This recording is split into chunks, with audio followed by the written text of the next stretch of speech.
No, thank you very much, Honourable Deputy Minister. The next speaker is Honourable Mulder. Thank you, Honourable Chairperson, Honourable Minister and members. I want to restrict myself basically today to one issue specifically, and it's a pity, unfortunately, that the Honourable Chief Justice is not here personally, which I understand. He's a very busy man and he's got to do his job. But we're dealing with his office today.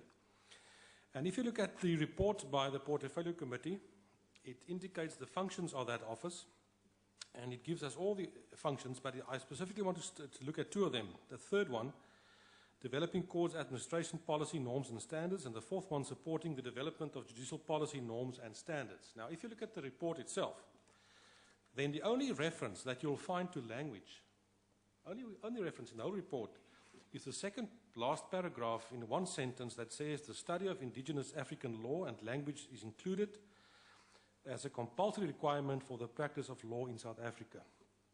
I would support that. But I want to come back to the whole question of language, Honourable Minister. And we all know that the Chief Justice is also the head of the judiciary, and to a certain extent, I would love to hear his view with regard to language and our legal system and our courts.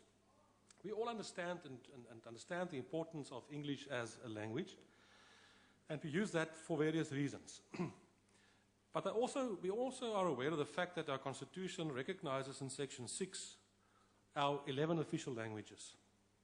And Section 6.2 specifically deals with some of our languages that have been diminished status in the past, and it clearly states, and it places an obligation on the state, that the state must take practical and positive measures to elevate the status and advance the usage of those languages. The Honourable Deputy Minister just made a point that he said that the ANC had their policy document way back, in which it said, and one of those points were that courts should be accessible to all. And we support that. But I think we should also agree that language is a very important issue in terms of accessibility for the ordinary citizens out there. And the reality is that for many South Africans, in various of our rural areas and in various parts of our country, English is not necessarily the lingua franca in their situation. What I want to ask the Minister and the Department, and specifically I would love to hear the view of the Chief Justice taking into consideration Section 6 of our Constitution. Are we not moving in the wrong direction by moving to a situation in our courts where we are more and more monolingual and everything is moving to one language, English only? Isn't there something to say for the exact opposite, that we should develop our languages, all our languages, also with regard to the legal profession, also with regard to the law and the court system with our judges? And this proposal in the report that says that indigenous law and African languages should be included in the compulsory requirement, I support that.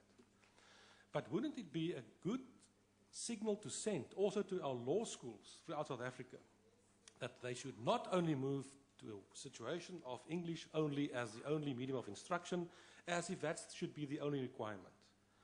Why can't we look into the question of how can we get our law schools involved to take responsibility for various African languages as well and develop them as instruments and legal practical usage in that regard? I'm pleading with you, Honourable Minister, let's move away from moving to one language only. I don't think that's in the interest of our people. It's not making our courts more accessible, and I also believe it's not in line with our own Constitution in Section 6. We'll support this debate and this vote. Thank you.